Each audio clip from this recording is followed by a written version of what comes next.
Phone tapping వ్యవహారంలో అన్ని విషయాలు బయటకొస్తాయని అన్నారు మంత్రి శ్రీధర్ బాబు. ట్యాపింగ్, అవినీతిపై సమాధానం చెప్పలేకే కడియం కావ్య పోటీ నుంచి తప్పుకుని కాంగ్రెస్లో చేరారన్నారు శ్రీధర్ బాబు. తప్పు చేసిన వారు శిక్ష అనుభవించక తప్పదని స్పష్టం చేశారు.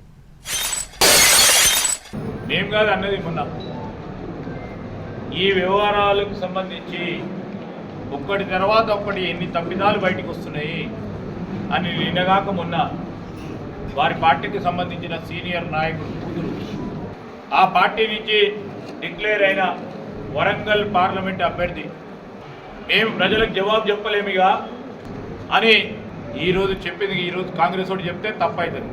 వాళ్ళ పార్టీలో ఉండి ఇన్ని తప్పిదాలు జరిగినాయి. ఈ తప్పిదాల వల్ల ప్రజలకు ఈ విధమైన అసౌకర్యం కలిగింది, ఈ విధమైన ఇబ్బందులు జరుగుతూ ఉన్నప్పుడు నైతికంగా నేను ఉన్నాను అని బయటకు వచ్చారు. ఎవరు? పార్లమెంట్ అభ్యర్థి. ఎప్పుడు ఇవ్వాలి కాకుండా రేపు అన్నీ వస్తాయి.